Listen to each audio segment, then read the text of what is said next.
welcome back to our podcast where we talk about all the things that you are not supposed to talk about at the dinner table. I am Alex. And I am Zach. And a little bit of background on ourselves, since we kind of glossed over that in our previous episode. We are brothers who live in different parts of the country. I live in Minnesota. Alex lives in Texas. But we grew up together in Wisconsin in a small little town. Went to a Catholic school for 9 years, went to public high school, went to different colleges, but have obviously stayed touched and kept a great relationship and talk about a variety of different things, light and deep. And we thought it'd be great to just kind of set up microphones while we do it to give the opportunity for other people to listen in, comment, and think about some of the stuff that we think about. I think that's important too, because especially as we get into religion, I think it's important to know that we come from being taught this. We're not just outsiders to the whole thing. In fact, what we found is a lot of times we thought we were insiders and knew, and now people are telling us maybe we had something wrong, or the church isn't necessarily have a cohesive argument here or there, and so that kind of makes things more interesting. Definitely. But also, we don't just want to talk about religion. I don't think that's going to be a primary topic today. We've got a lot of other things that I think we want to get into that are more about just like the internet, the digital space, and a few things that are in the news, kind of current event-y, but just kind of the gamut of a variety of things that you and I have been jotting down this week to sort of be like, oh, I wonder what your thoughts are on that. 100%. And before we get into that, I also want to say, eventually we do want to have guests come on and talk. So I just wanted to lay out really quickly sort of what the policy is, I guess, if you will, for the guests. I know I've had some feedback before too that Zach, you and I can sometimes come across as aggressive or argumentative when I think the point is that we just really want to understand what people's arguments are and make sure that they back them up with something substantial. I am wide open to having my mind challenged or even changed, but there's got to be some good back and forth, and there's got to be like substance behind someone's point. They can't just say, well, that's what my parents said or something like that. Like, that's not a good argument. So we try to challenge and pry a little bit deeper. So for anybody that ends up coming on this podcast, we're not trying to single anybody out or make you feel, less or anything like that. We really just want to dig at what the points are that are being made and where they're coming from. Absolutely. People have joked that you and I are sort of the lawyers of the family, right? Even though we're not lawyers by trade, because we choose our words carefully. We ask people to define things. We're aggressively open-minded, and sort of the way I think that you and I learn is like making people sort of defend their case, which is not the only way that you can do it. But I definitely want to acknowledge that if we have other people on here, we do that in a very respectful way, but it also sort of, as you're doing right now, acknowledging that you and I have a pretty similar style about how we go about learning, basically. Aggressively open-minded is a wonderful term. I'm writing that down. And speaking of lawyers, you just allied and I'm going to oop it here. Ready? So the first thing I want to talk about is the Rittenhouse trial. And I don't want to pick a side. I don't even really want to get into the specifics of the case. But Zach, my question is, as we have a verdict and as that news passes over, one side's going to point at the other and blah, blah, blah. We don't need to get into that. But my biggest issue here is, why are we not all pointing at the media who started this whole situation, who started all of the chaos in Kenosha through misreporting and sometimes straight up lying about what happened to the Jacob Blake case? And that was the starting point, right? So my question is, why are we not just point the finger at them and say, you guys started all of this? So I want to make sure I'm understanding your kind of the heart of your question here. It's really it's not even about the media coverage of the Rittenhouse case in general, but more of like how we got to the importance of the Rittenhouse case, which is the events that sort of occurred after the Jacob Black incident, and the fact that incident was very high profile, partially due to different stances on the incidents that occurred there because of the media. Is that kind of 100%? I don't even want to comment on the Rittenhouse case. My problem is with what got us there. And I saw a thing that I thought was kind of funny, how there was both sides were threatening violence after the verdict was read. And there was a funny Reddit comment that was like, pretty sure that's how we got to this trial in the first place, was like True. People misrepresenting, you know, what was happening and the facts and all that kind of stuff. So I just thought that was kind of interesting tie-in. But that's what I'm mad about, is the media that started it all. Well, I have a pretty, what I'll call, boring answer to this, which is right now the media cares more. What's more important in the media is the money behind it. And so the most important thing is getting the story out first rather than accurate. And so you want to push it quickly to get eyes, because things move so fast in today's world of Twitter interconnectivity and all that sort of stuff, that you just want to be the first link out there to then have that shared to get the eyeballs, to get the reads, to then sell your ads, right? So that, I think, is part of the reason why, among many, where we are, is because you just have to put something out there as quickly as possible. And when you make mistakes, you aren't heavily penalized for it, kind of in the digital space. And one other thing I'll just add is, people care about things intensely shortly at the front, and then there's not a very strong month after follow-up. That's true. Right? Like we've talked about before, just in the past, about sort of the whole Flint case and the whole water issue there, where when that was discovered, people were mad. I was mad, right, of just how that sort of went down. But what I think maybe, and this is easy to say in hindsight, but what should have been kind of a more logical, cool-headed approach to that is, okay, we uncovered this problem. Let's document and put out articles about the problem, and then let's watch it for the next 30 or 60 days and see what actions are taken to rectify the problem. And then if nothing happens in 30, 60, or 90 days, then you get angry, right? You can be a little bit angry out of the gate, but then it should be okay, now let's see what happens to rectify this problem. And then if the inaction occurs, then your anger can build. But that's not really how our cultural or society reaction works. It's a bunch of anger out of the gate, a bunch of sharing. I'm even going to say virtue signaling in some cases, right? And then everybody moves on. It would be interesting if the reaction was interesting. Now let's wait for the facts. But yeah, to your point, though, I think as a news network, you can also be the first to break a story and keep it tight and factual and not stoke flames. Yeah, I think the problem is people are clamoring for information. You want to give as much as possible. And I will give credit here to, I do like the way that CNN actually structures just their breaking news, where they give you the time by time of at this time, this is the information that is available. And then they'll update it. And so the old information goes to the bottom, the new information goes to the top, and you can read the whole thread. As it grows. I've got my own problems with CNN, but I do actually like how they sort of are this is a widely changing area, and we're going to give it to you all in one single thread, rather than other news sites that I see just kind of are constantly posting different links, right? And you're jumping all over what the latest one is.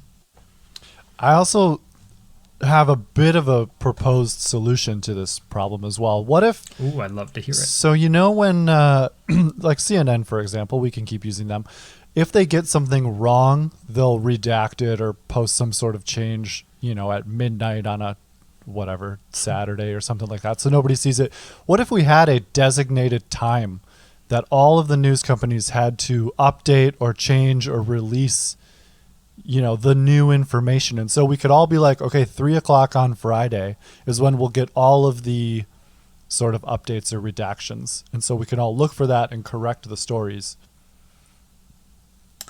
Yeah, what's funny is I think if you did something like that, which I'd have to think a little bit more on. I don't think it's a terrible idea out of the gate. Your 5:00 on a Friday then becomes really interesting, as the Washington Post does a response article about look at all the things the New York Times got wrong. I think that would be good though, because that would keep them in check. That's so true. we're sort of It's like encouraging the industry to keep tabs on itself, almost like a hockey team, right? Where it's like the hockey players police the game in a way that the refs don't necessarily have to. It almost becomes like that, but for the news. Oh, why do you think that's true in hockey? What do you mean by that? Because I think that's one of the few sports left where the players, if things start getting a little too rough, the players themselves will be like, all right, boys, like there's going to be some fights out here. We're going to send our goons out if you guys don't tone it down. And there's sort of an internal policing before it has to get, go up to a ref or a committee or something like that. I think it happens on the ice is my understanding of the game hockey still. culture. And I'm not, super into hockey, but from people that are, that's what I've heard. Well, it's interesting to me. I see a little bit of like hockey. You can almost have a bit of a like a ramp, right? Like you could signal like I'm going to put my goons in as a like signal, and then if you have your goons start roughhousing, and then if you have your goons fight, like you have 3 different levels. The only other sport I can think of just off the top of my head right now that kind of has this is baseball, where you could hit the batter, but you just go from 0 to 100, right? Well, if you start throwing pitches yeah, at and they're the trying to batter. get rid of that and all that stuff. I agree. That's another sort of example, but I'm pretty sure hockey, they'll skate by and be like, hey, if you pull that again, we're going to send our best fighter over to rough you up. And that's part of the game. It's not like they're going to get kicked out of the game. They'll just get 5 for fighting and move on, right? So it's like it's very self-policed. And I would encourage the news industry to do that by, people should report on all the things that one of the networks got wrong. Maybe next time they won't do that, or they'll wait a little bit. Yeah, the assumption with that, and I don't think it's an assumption I wish I had more faith in, but post the 2020 election, I have less faith in this. That the assumption there is that you want people who want the truth out of their networks and want the networks to police themselves, and that we don't live in a culture that people slam a claim into Google, find the first article that justifies their claim, and just walks away with it all being done. You don't think there's people that want... Let me rephrase that. You think there are people that would prefer the spoon feeding of their narrative versus like what actually happened? Yes. I think there are people who want the truth, and when you show them the facts, they may change to a different news source. And I think there are also people who care less about that and want to be given the information to let them live the narrative they want to live. Yeah, so, okay. Now, go ahead, keep going. I hope that's a smaller population. I have no idea on the numbers, but after the 2020 election, I think that is a major concern of mine. We should and ask I'll people. just say this as a public service announcement to all of our listeners. If you have a claim that you want to prove in Google, I encourage you to write the opposite into Google. Or right? use So if you another think search that engine as Cardinals... What's that? I said, or use another search engine to build more. Well, that too. Yeah. Do a collective search, but I'm trying. Fact-based claims are a little bit tough. Of like, what is the state bird of? Yeah. Delaware, like that. You can Google in. But like, if your claim is that living together before getting married is a good idea, if you Google that, you're gonna find articles that reinforce that. But if you Google not living together before getting married, you will come up articles that tell you the otherwise. And That's so you true. should start there with your claim. I like that idea, your except for... research. So I shouldn't Google what is not the state bird of whatever state. All of them, that is except this one. more of that is like I don't know, factual information gathering rather than... I don't like how that sounds, but it depends on the type of claim. I'll put it that way. Yeah, I actually do like that idea of if you really want to do something, you should Google or like YouTube the inverse and hear both sides. Yes. So this is actually leading... Go ahead if you have one more point, and I'm going to segue. My other point is just you have to work really hard to keep an open mind, right? And not just be sitting there trying to strike through everything that they say. So, okay, before I segue, working really hard. You also, like, this is hard to sit and take 10 minutes and Google both sides versus reading a headline and then being like, oh, okay, I get it.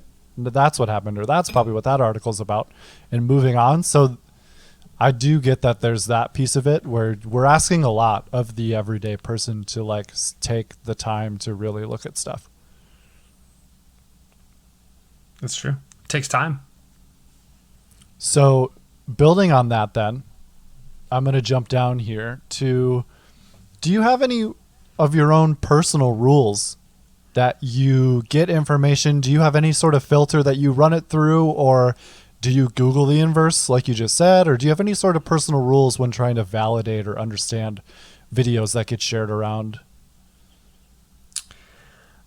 Well, I definitely, if I have a claim like the living together one before marriage, right? That's just sort of an example of where you could see very strong arguments on both sides. I do try to Google the inverse. The other sort of quasi rule I can think of while I'm firing from the hip here is, if I desire something to be true, I put a higher burden of evidence for me to walk away as that, feeling like that's true. So I try to run a gut check that if there is something that I desire to be true, there's a higher burden of proof. You raise the threshold of, yeah, okay. Yeah. Because I have, let's use this example then. What if mom sends you a video on something like a COVID vaccination story?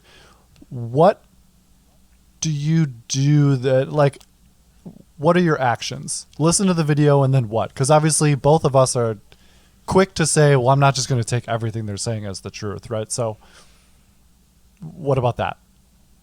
Probably one of the main thoughts that I run through is, what does the person making the claim have to gain?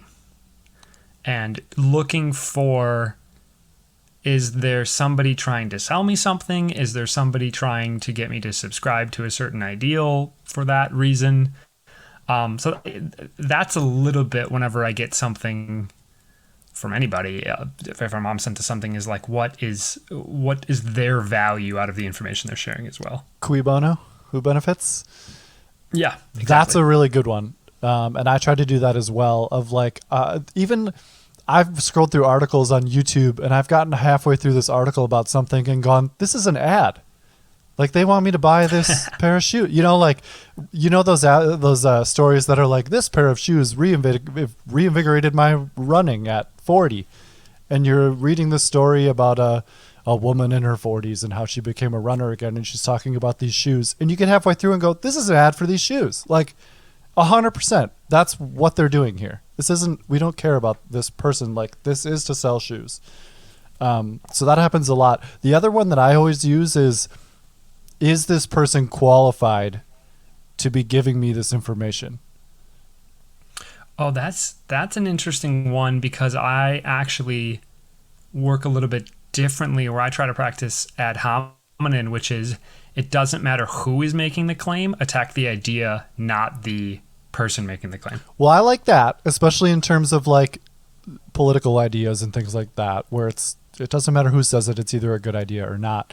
But at the same time, I'll stick with the COVID example, but there were newscasters talking about vaccines and things, and I go, you're not even qualified to be getting into the specifics, like the medical specifics of what's happening here.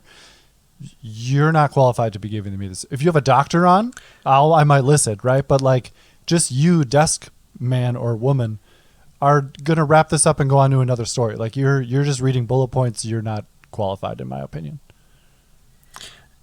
Makes me think about, it's an interesting balance between attacking or thinking about, considering the idea. I don't want to say attacking because that sounds aggressive, but like considering the idea versus considering the person making or claiming the idea. It makes me think about Dan Cummins' TED Talk about experts. And yes. If you don't trust experts, you by definition are trusting non-experts. And the line to walk there around who is making a claim. So I do think, it's a multi-factor equation that you're running in your mind when you're receiving new information. So it's not like I throw out the credentials of the person, right? Yeah. So it's definitely one of the variables. But I consider, I try to turn that dial down a lot sometimes. Well, the to experts just take the claim. The experts would be the qualified people in that, though. And I want to be very clear. Just because the newscaster is not qualified to be giving me information, that doesn't mean the information's wrong. It's just another filter, right? That doesn't mean immediately throw the information out. It just means double check that, because they don't really know, right? But if it's a doctor on there talking about it, they probably know or have a greater percentage chance of knowing what they're talking about. So then maybe you check that less. Like, I just kind of use that as another gauge. Yeah, but I think you're kind of using the word filter. I'm kind of using the word variable, but we're talking about the same thing a little bit here. When it almost moves up a level where you have to question what is the pressure testing or level of burden to get that credentials, right? Because you're not going to trust a doctor from, Pakistan the same that you would from just a school. Pakistan's maybe even a bad example. You're not going to trust a doctor from a school that you don't recognize versus a doctor of Harvard. Right? That's true. There's a certain level of credibility in your mind to certain levels of expertise as well. I think in the same way that we don't trust all news sources to the same. Certain ones build up a rapport. That's true. Yeah, these are all different variables, and like I was saying, filters, I guess. Just to double check. Doesn't mean the information is wrong. Just means, you might want to check that one because it's coming from kind of a quirky source. Yeah, and here's one more sort of tool that I like to sort of think about. A lot of my beliefs, if I'm kind of thinking of myself as a computer program or something like that, I think about, in a lot of my beliefs, I have a line of code that runs that says, you may be wrong. Yes. And by running that line of code, it really allows me to check myself and keep my ego sort of down to say, listen to other people. Because, and you and I were talking about this a little bit previously, being wrong feels almost exactly the same as being right in a lot of instances. Yeah. Oh, 100%. Yeah. So I think it's tough sometimes when I talk to people and acknowledge that I may be wrong or have that line of code in my belief system, and trying to get people to see that as this should not be viewed as a weakness. It's not that I don't believe in this belief more, or that your belief, if you don't have that little bit of self-doubt, should be ranked higher than mine. Right? Because I think you could dangerously get into that space of somebody who has no doubt, a third party viewing this debate of ideas could be well, this person has no doubt, this person has a little bit of doubt. And I'm always no, you shouldn't let that factor into your decision. This is part of my system to make sure that I am constantly improving my beliefs, or I really like the phrase I heard this week, getting better at getting better. Ooh, I like that. It sounds a little bit familiar to me because I don't know if it's just because I've been trying to do this recently, but number one, you should kind of always have in the very back of your mind, what I'm saying could be wrong, or updated, or, there could be new information out there. But I also have been playing this little mental game recently where if I have a really good idea about something, how to live your life in some way or whatever, what if you just challenge yourself or whoever you're talking to by saying but what if that's not? What happens? So for example, if someone really wants to live by the Bible or something like that, and okay, we know people that are certainly more religious than others, and they might say something along the lines of, I'm not going to put words in people's mouths, but it's better. It'd be a better place if people just followed the Bible more, or something generic like that. And it's okay, that's an interesting idea, and just go, but what if that's not true? And just cast aside, sure, yeah, we'll circle back on whether or not I agree or not, but just as a mental exercise, cast that aside and be what if that's not true? And just sort of explore the space a little bit. Can I take what you're saying here and put my own little spin on it? Please do. My view. The question that I ask people is, what would it take to prove the claim that you're making is not true? That's a good question too. That is a straight line from the street epistemology playbook, so let me define that real quick. So epistemology is kind of the study of belief or study of how do we know what we know. And street epistemology is, okay, if you've got this concept that is a little bit more academic, I think of like people in lab coats, or turtlenecks and glasses debating like epistemology. Street epistemology is like, let's take it to the street. Let's boil it down to a little bit more really common sense sort of things and questions that we can ask. And one of the great ones from the street epistemology playbook is, what would it take to prove your claim wrong? And so I'm going to ask you, Al, off of that, what is a bit of a leading question because I have my own view on it. What in your life are things that you believe are 100% true? Gosh, that's hard. I love this question too, by the way, of like, it's good in an argument because then you'll know if it's worth actually talking about it or if you should just stop because no one's ever going to change their minds. It makes me think a lot about the Bill Nye versus Ken Ham creationist versus science argument. And I didn't listen to the whole argument, but I read like a brief write-up of this. This was years ago. And in the end, one of the questions they asked was, what would it take for you to change your mind? And Bill Nye said evidence, and Ken Ham said, and I'll have to fact check myself, nothing. Like nothing will make me change my mind. And I basically said, I don't even need to listen to this debate. I feel like I've got everything in that sentence there. Yep, exactly. Yep. Well, okay, so I'll just bring up the first example that came to my head to answer your question of what I personally believe is 100% right or the right way to do something. I strongly believe you should live with your significant other before you get married. So if I showed you, and I'm not saying this is the case, but if I showed you a tremendous amount of data that those that don't live together are happier when they do get married, would you consider moving your position? I would consider, yeah. I mean, yeah, you have to. I would say I feel one way, or I would explain my point, or say anecdotally it has worked out. But yeah, if there was overwhelming data, I would have to submit to it, I suppose, or at least explore the space, right? Which is kind of what I was saying of like, instead of digging in, and that's kind of an easy one. But if you get to something like someone that believes homosexuality is a sin or whatever, it's like, okay, you're probably not going to get them to change their mind in this conversation, but let's cast that aside and say, what if it wasn't? And let's just explore the space a little bit and talk about it. Ooh, so I call that putting a rock in someone's shoe, right? You're not going to, in one conversation, completely, it's very unlikely that in one conversation you're going to turn somebody 180 degrees, right?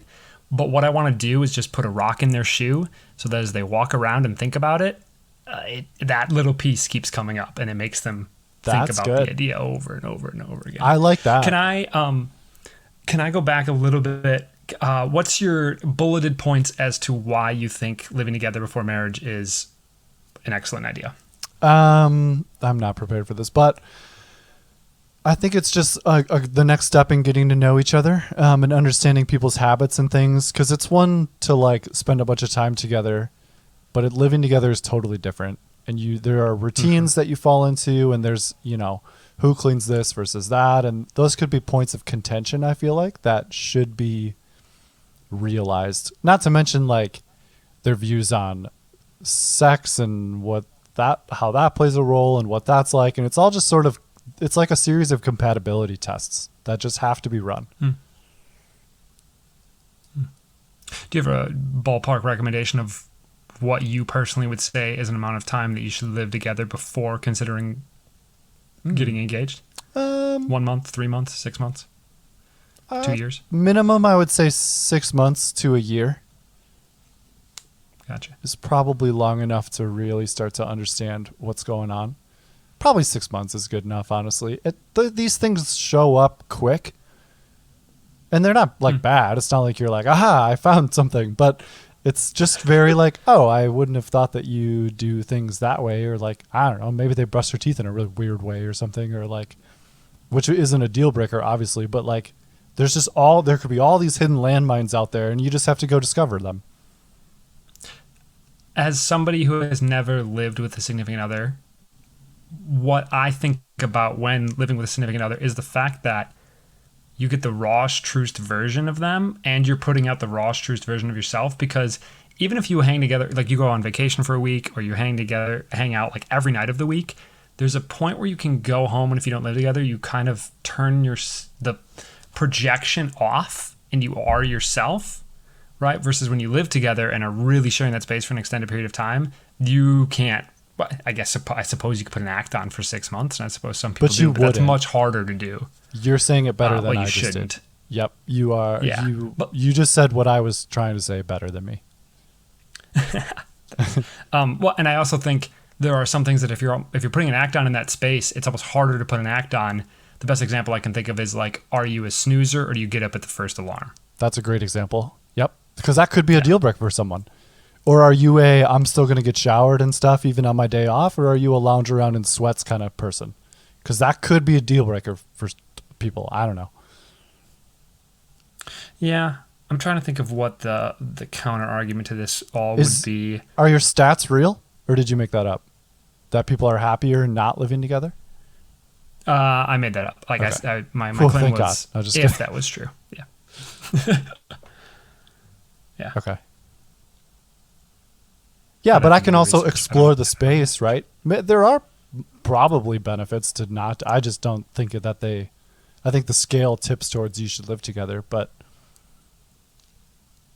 it probably prolongs the honeymoon period because you're hitting start at a later date.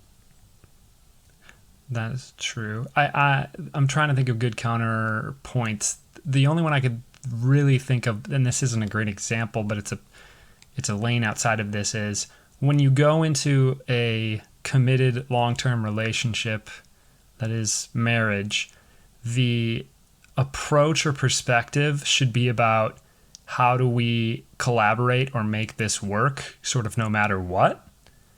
And so it's not about these little things that potentially tick me off or something like that, but it's about building a skill set, and you don't need to do this living together, so that when we do get into those situations, we can work through them.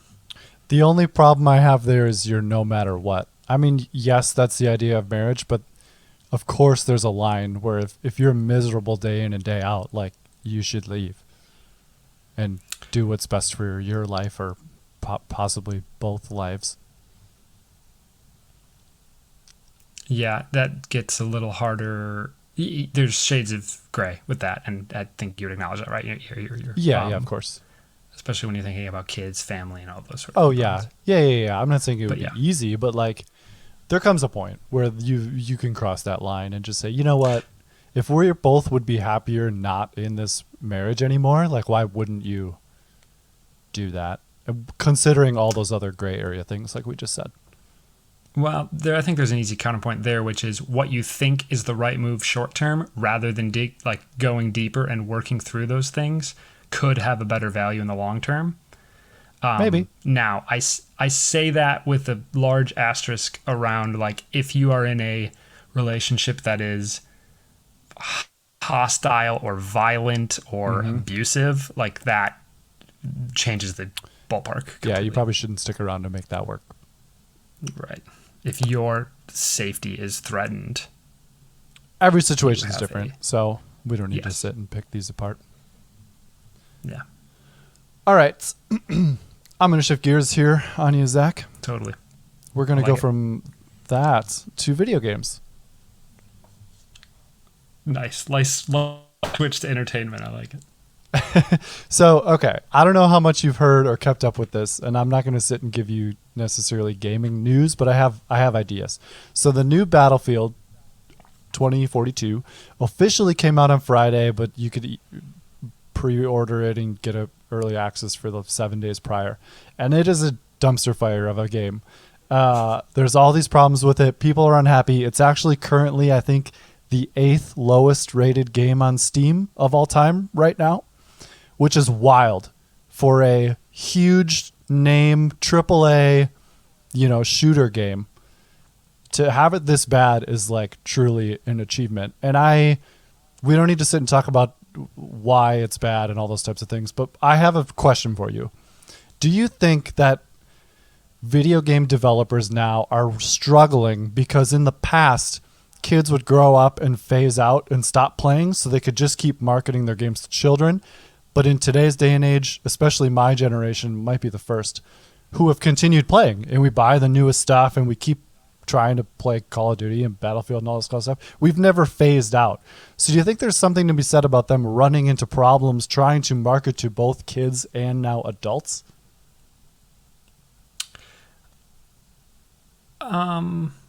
That's an interesting question. So let me read back a little part of this to make sure that I'm understanding the question.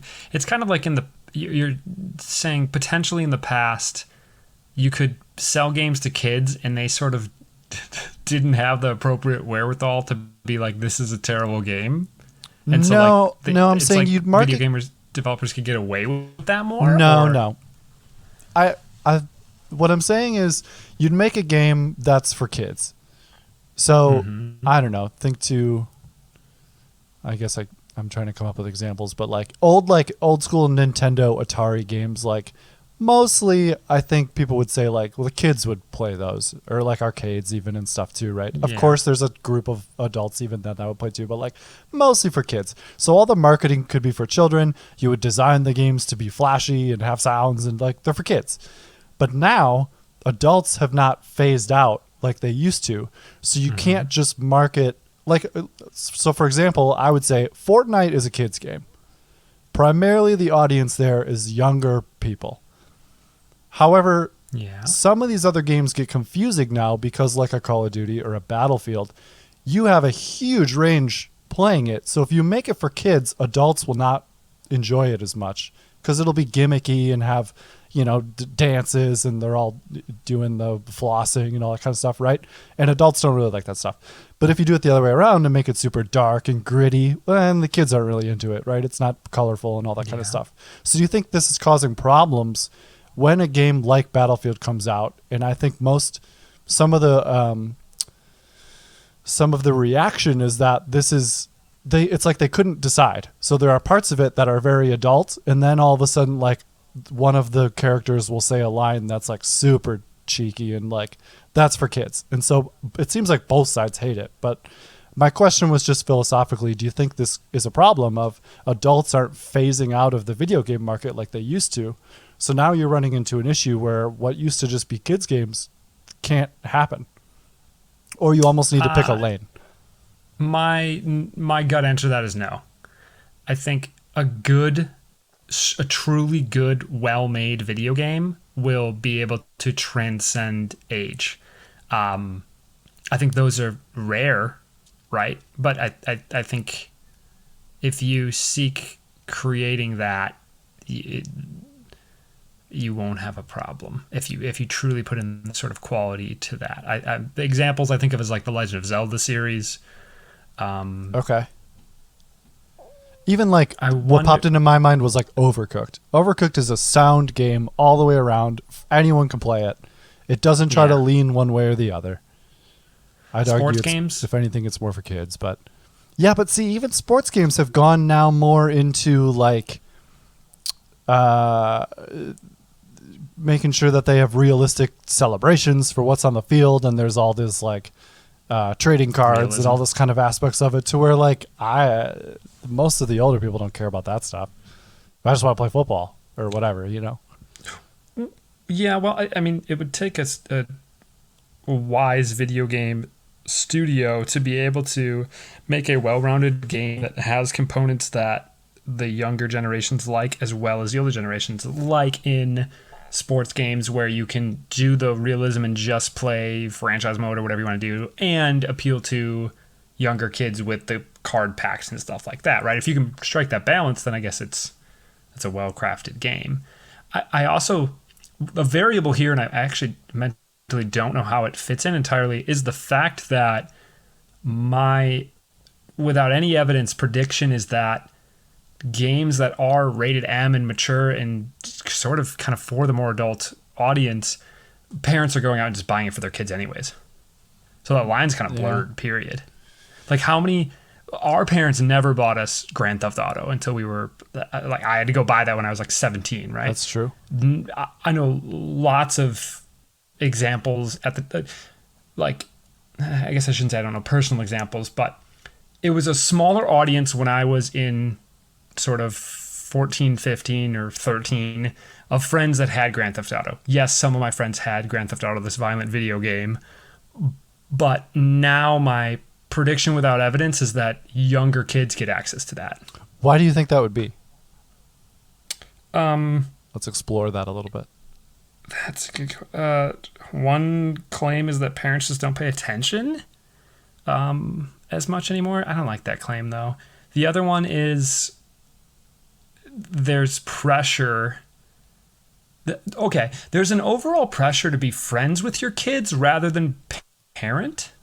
Okay. And so if I've got little Jimmy, my kid, and he talks about his friend Bob, right, who has this game and he really wants this game, because I want my relationship with Jimmy, it's more friend-like than parent-like. I'm going to buy this game to, appease my child, because I want them to like me. I want to have this friend-like relationship, and they're claiming that all their friends have this game, and so I don't want them to be left out. I could see that. Or to go back to my initial question, do you think there's an element of, so I'm 30, if I have a kid, I want to play Grand Theft Auto, so I buy it. And now he's watching me play it anyway. When I don't know that was ever an issue before, because adults phased out of the game market. The other question I have as well. Can I ask you real quick on that one? If you had a kid right now in the mind, pre-kid Alex, right? So we have to acknowledge. I really like in our last episode where you claimed like this is my pre-meta brain, and I was like, that's a really good point of like every claim we make right now is pre whatever this kind of claim is going to be. Yep. So pre-kid Alex, would you play Grand Theft Auto when your child is around, or is that something that you would save when they go to bed? I would save it. Right. Okay. And I would go through the extra steps to like lock it down if it was on the PlayStation away. Or whatever. Yeah. And maybe there would also be one of those things where if, let's say my kid is now 13 and I'm like, all right, he can probably play it at that point, but I notice that he's being violent or it's having some sort of effect, then it would go back away. But I say all that not knowing how difficult it is to like watch and raise a child. True. Okay, cool. I just wanted to get your thoughts on that, but I cut you off. What did you want to take? So I was going to ask one more question on this topic, and then we can move on. But it's just kind of funny to sit back and think. Do you remember playing games, let's say 10 years ago? So even like, I was going to say the previous Grand Theft Auto, but it's actually probably the same one. Or Halo 3 or whatever, like whatever was hot at the time, and just thinking like, man, in the future, video games are going to be so awesome.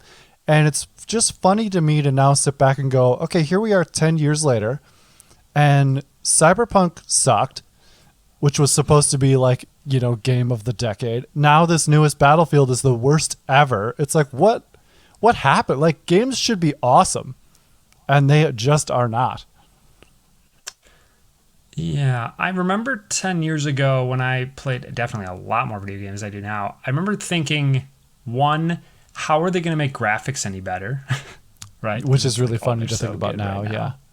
Yeah.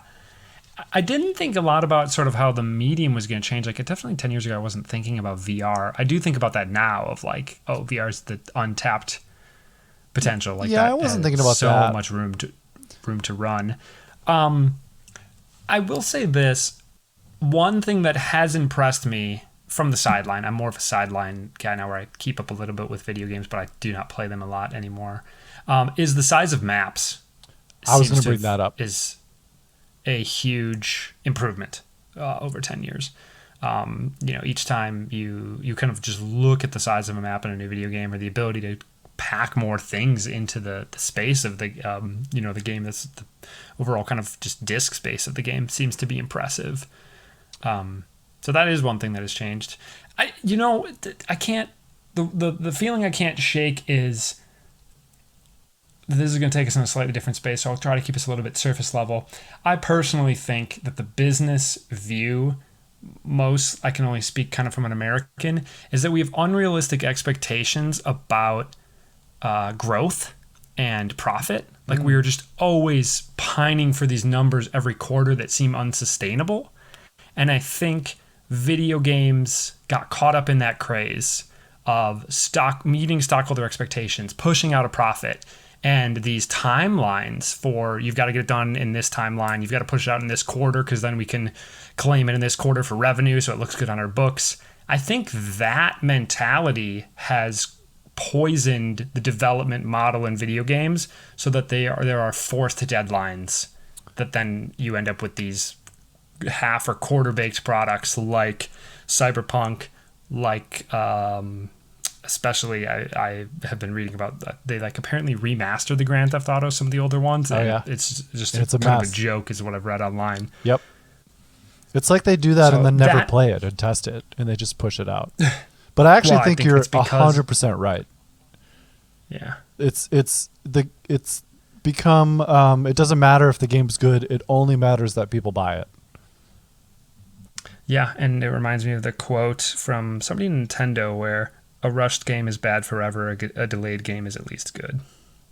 Well, yeah, and there's so many people, I mean, I've heard this for years now of like, why doesn't Call of Duty, for example, which is pretty much an annual release at this point, just take 2 years off and make an amazing game? And you've already answered why. It's because then for 2 years you have no incoming revenue. Like you're putting more eggs into that basket, and that's tough, I think, which sucks because then from the consumer side you get a little bit screwed. Well, in Call of Duty's a unique example. I don't know if they do this anymore. I know they did this a few years ago, back when I had my ear to the ground a little bit more.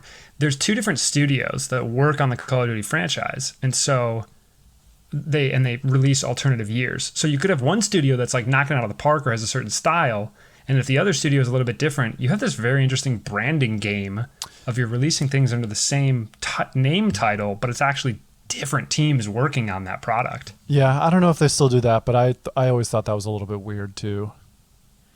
Well, it's a how do you get more, it takes a long time to make a video game, so I should say it takes a long time to make a good video game.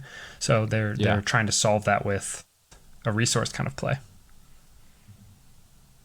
Yeah. I'm just waiting for when games get good again. This reminds me, I think this will be a good sort of segue out into the broader space too of topics. I used to get a little bit frustrated when I was checking out in the grocery store when I saw People Magazine or Us Weekly, and I'd be like, why does this trash exist? And then I realized, hey, if nobody bought it, it would go away. Yeah. Like capitalism drives us. You vote with your wallet, right? Yep. These things exist because people keep buying it. You can keep putting out trash games because people keep pre-ordering.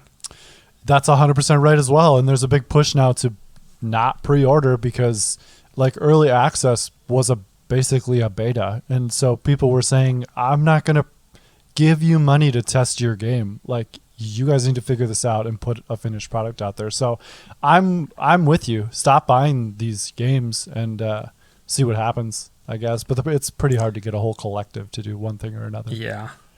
The problem is people have short-term memory too. Everybody was so up in arms after the whole Cyberpunk debacle, and it seems like people are still pre-ordering. So. And then what's going to happen here with Battlefield is they might, let's say that even they scrap this game tomorrow and say there'll be no patches, blah, blah, blah, whatever. We've already got a lot of money. And then they go make the next one and they'll say, oh, this one's better. You remember how bad the last one was? You got to try this one. And people will do it and be interested in it. And so it's like, I don't know that it even matters. Yeah.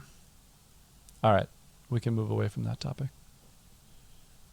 I had an interesting thought, and I want your take on this. This is actually a couple of the points here that I have written out, but it's going to start with this question. Do you think in the future we will be able to feel our phone or a screen or something like that? And my example is reading about like tree bark, and it says, your phone says birch bark feels like this, and you run your thumb over it and you can actually feel what it feels like. What are your thoughts?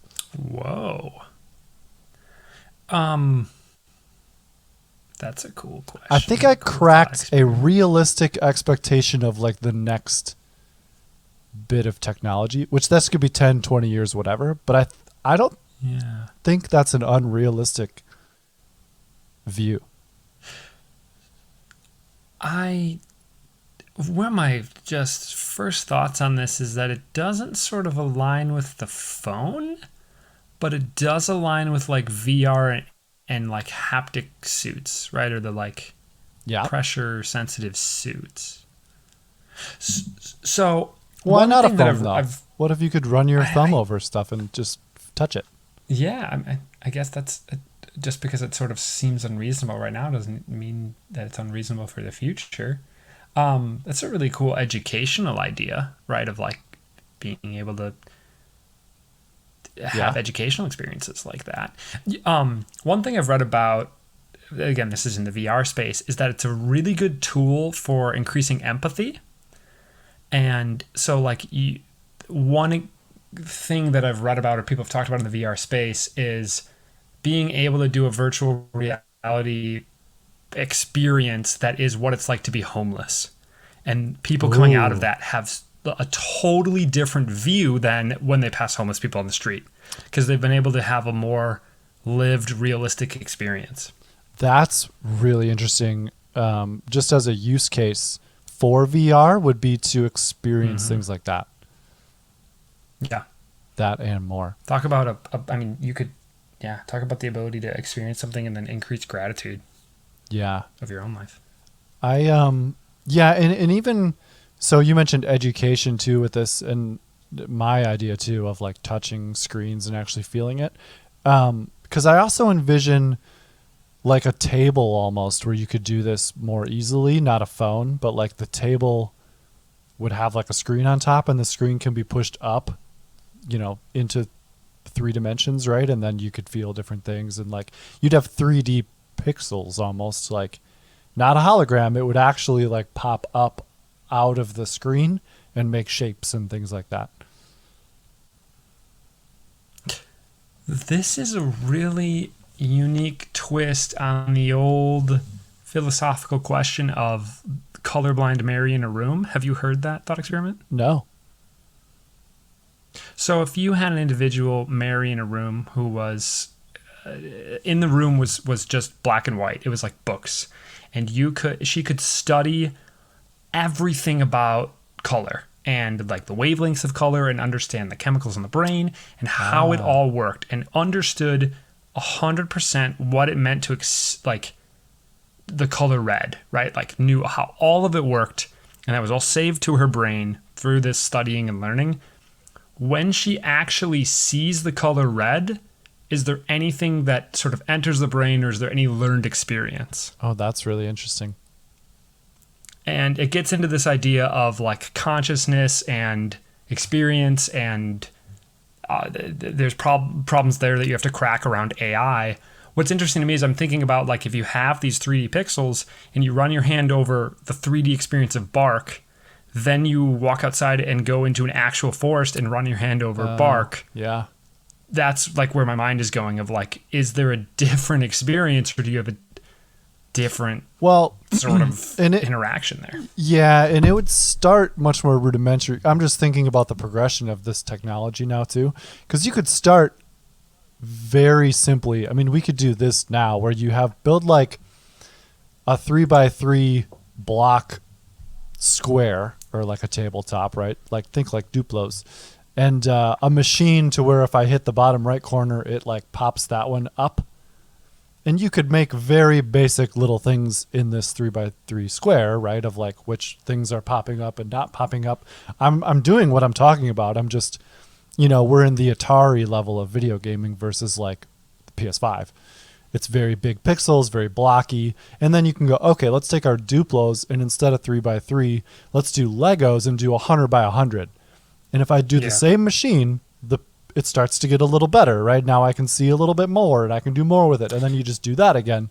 And now you're getting closer to like what would look more realistic. You're moving from 8-bit and you're increasing pixel count. 100%. Yep, exactly. To increase quality. Well, what's interesting is the inverse of this exists, where they have tables where you can build using sand, like physical sand. You build a racetrack, and then you can play in a video game the track that you built in the sand. Ooh, that's even cooler. So we can do this in the opposite direction, right? And now you want to flip it, which is a cool thought. Yeah, I want to have the racetrack rise up out of the screen Yeah. because I designed it on a computer, Yeah. It's almost 3D printing, but not quite, because it's still Yeah, like, it's tied to a device. Yeah, man, how fun would it be to play like Roller Coaster Tycoon, but you like see your roller coaster? Exactly. Yeah. And this doesn't sound far fetched. Like, I mean, I could start building this 3x3 block thing and probably do it, but to get it to be really good would be very difficult. Or just think about like watching sports in front of you, but it's all like 3-dimensional and the people are running around and stuff. Yeah, well, this is like taking a weird, interesting middle ground of augmented reality, because it seems like VR now is almost trying to step over this and be like, we're just going straight to Yeah. the experience in your brain rather than on a table or limited. Yeah. It's interesting that when you think about sort of like the ramp up to VR, you'd think what you're talking about, this having a physical interaction, digital, is almost like a necessary step up to that VR. Like it's part of the path. Yeah, and it's it's like trying to go over it. I still think it is part of the path though, because you could do this almost in a way with, you might have like an accompanying screen or gloves to where in VR you're running your hands on tree bark and you're actually feeling something like it. Yeah. So, it could play with it a little bit. But what I was just thinking is like looking at your phone and having it pop out at me, and then I can like run my fingers over the dirt or whatever I'm looking at on the phone. It's so crazy to me to think about texture as a pixelation game. Yeah. Yep. That's basically what it is. Yeah. 3-dimensional like feeling pixels. A wool sweater versus a rock, and that at the end of the day, it really, I mean, there's a little bit of a press and like a feedback of like this, but pushing into a material, but a lot of it comes down to the shape of it. That is like a pixel game. Yep. Oh, that's cool. Yeah. I was just thinking, that just didn't feel as unrealistic as some other, like, in the future, they'll probably have flying car type stuff. That one felt achievable. Yeah. I read not too long ago, like 10 ideas that are, 20 or 30 years away. And I can't remember a lot of them off the top of my head, but the one that I'm thinking of right now that sort of fits in this whole ballpark is tattoos that change. So, like, you can have a diabetic could have a tattoo that says their insulin levels are low. That would be, or you could have a tattoo that tells you your blood sugar reading or something like that, right? That seems like technology that's realistic 20 to 30 years away. Yeah, for sure. Even like everything almost that's in like an Apple Watch, all of your heart, beats and all that kind of stuff, you could probably just get that number ingrained into your wrist, and you just look at it and it's not a watch anymore. Yeah, we should do, if we, God, we touched on so many topics. It's great. But if we want to do like a technology of tomorrow conversation in the future, it would be a cool exercise to read what some of the latest patents that have been filed. Ooh, that would be fun. I'm going to write that down. Yeah, I know one that jumps to my mind is windshields with technology in them so that you can see GPS in the windshield. That's been a recent patent. Well, they have now where I've seen it like projects your speed onto the windshield. Right. But this is like navigation on a windshield, though. Well, you could probably project anything. True. Or do you mean actually like in the windshield, or is it projected? I'd have to look at the deeper into the technology, but it's like picture your Google Map arrow and like turn right here. That in the field of vision through the windshield. Okay, yeah. And they could probably do that now if they just project it. But I don't know that many cars have that. We seem to be going in a direction where they're just sticking an iPad where the console used to be. Yeah. And everything's on that. In the same vein here, we're starting to run up on time, so I want to keep it moving.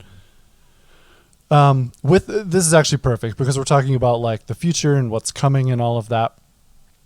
If we turn around and look the other way, do you feel like we can ask for you in your life, and then we should really ask someone even older. But like the internet especially, do you think there was like a moment where it was, kind of like, wow, the internet is here now, this is cool, it's revolutionary? Or has it just been this gradual thing? Like I have in my notes, a fax machine is internet, telegraph is internet. But did people sort of feel, do you think, the same way about it? Or was it like, no, what we think the internet of now, that like there was a switch and it was flipped, and that's the day that we sort of got internet? I mean, I can think about when we really hit the clutch and shift gears tremendously on internet would be 2008, because we went from the idea that you had to go to a terminal, a fixed location to access the internet, to when mobile phones became internet everywhere. Oh, okay. So that's actually an interesting 2008. take. Well, and I should actually clarify. My 2008 comes from the release of the iPhone, because it may be that there are mobile devices that had internet access before then, but the touch screen component and the mass commercialization of that type of mobile device came in 2008. And I would say that was the first device where internet was recognizable and good, because I can remember us using Motorola Razors and flip phones, and sure, you were on the internet, but it was not the same. It looked different, and it was bad and slow, and that's it. I never would have thought about that, though. That's really interesting. It seems like the internet we have today was born around the 2008, in my mind, right? Of like, I think that makes sense, and I don't know that I was looking for a specific time, but I think you actually nailed it. That does make sense. To where the internet was now with you everywhere. Yeah. I've thought back to how funny it is that we had computer rooms growing up, like a room where you would go in and sit on the computer. That's so silly now. Yeah, and now everything's just so laptop based. Well, yeah, which you can also take everywhere with you and all of that. But I mean, we've almost gotten to a point where unless you're doing specific things, you don't even need a laptop. True. Really? I mean, well, and you and I, go ahead. You and I have talked about the kind of next step in this type of internet and computing power is you're not even going to need a laptop. You're just going to need a screen, right? Like you'll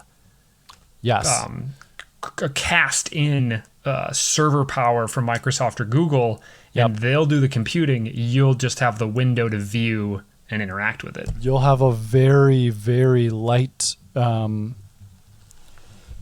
trying to think of what the right word is, but low processing power screen, and everything will be running from the cloud and just streaming to your screen. Yeah, that's true. And we're very close to that. I mean, we can pretty much do it now. Can I give you a fun, while we're on this topic? Just a fun little fact.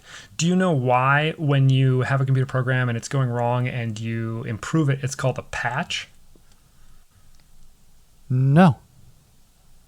So the term comes from when we used to have punch cards, and you would your computer program or the script you wanted to run was physically on like cards that you had punches in, and when you wanted to fix the program, you had to take a piece of material and patch up the punch to say don't do that anymore. Put that cutout in your punch card to run, whatever new version of your script. So it would be different. But you kept the same punch card, so you would patch up that hole, create a new hole, and resubmit your punch card into the computer. That's really interesting. No, I've never heard that before. Yeah. And we keep it around. I'm going to stay in this theme here for one more question. And I was having this other thought, sort of similar, to where if you'd go back in time to even the 70s or the 80s, and you just found an office worker and you said, hey, you know how you are getting everybody's mail and taking it to the post office? Like one day there'll be a machine that does that. And I think it's pretty easy to be like, yeah, okay, there'd be a big machine that would sort mail and then just like send it out or whatever. And then it gets weird when you go, yeah, that machine, you can also like watch movies on it. And they'd be like, why would I watch movies on the mail machine? Like it doesn't make it breaks down quickly to be like, what would this machine even look like? You can watch movies on it. It'll mail your letters. You can do math. You can, it's just like, it breaks down quickly, I think, in the mind of someone not that long ago. Absolutely. Yeah. I think Neil deGrasse Tyson has a very interesting line where he talks about like if somebody 10 years, if we were to go back 10 years in time and we were to bring a device of ours like a mobile phone or something like that, like I think his joke is like they would bring back the witchcraft rules. Oh yeah. Of like basically claiming like this is an absurd or real piece of technology and like this is just incomprehensible. Now or take like that alien idea tech. and go back like to I think for some reason a lot in the terms of like the founding fathers. Like what would Thomas Jefferson think as he like strolled downtown like Manhattan today and like looked up at Times Square? Like your mind would just explode. I don't know that you'd even be able to describe what it does. Short of basically being like, you know how you mail letters? Like this can mail letters. But I picture them being like, no, it can't. Like it can't go to the post office. You know what I mean? Like it doesn't, it's almost like your brain just can't even comprehend it because you're stuck with what's real and what you know of in that time. Yes and no, because I agree it's very you have to speak their language and that's a very tough thing to do because like you sort of can't even comprehend it. But I will say it's always reassuring and I get this thought when I travel to different cities or when I've gone to different countries. At the end of the day, there are these just like core axioms of what humans are trying to do. Like we're all just doing our work, trying to find purpose, trying to find love, hanging out at the bar, right? So like you have these like weirdly like these commonalities across humanity of like wanting to communicate, right? And so That's you're like, true. you know how you want to get more knowledge? They're like, yeah, I just, I go down to the local library. It's like, yeah. Picture that, all the information that's at the library, but now it's in a device in your pocket. And they're like, well, how do I move these books in my pocket? Yeah, then they'll be like, well, how do I check You're- out a book? And you're like, nah, that's Right, not and what you do. you have to go through the steps, but you're like you're hitting this like commonality of what it means to be human. I actually think you're right. Yeah. And that leads into my next question was going to be, so the computer, we can agree, or even your phone at this point, which I would still argue we shouldn't be calling it a phone, hits these points. And so Wait, before we go on, can I feel like I don't want to gloss over that too quickly. What's your 30-second pitch as to why we shouldn't call it a phone, right? Because we don't use it to call people. Like using it as a telephone is 5% maybe of what we actually use this device for versus like its computing power and its, recording and mailing and all this kind of stuff. So I would call it like pocket computer, which is bulky, but that better describes what this device actually is versus calling it a phone. Gotcha. But to be fair, I still call it my phone. But yes. that's That's a social. You want to play the game of language so that people know what you're talking about. That's where but it you came have, from.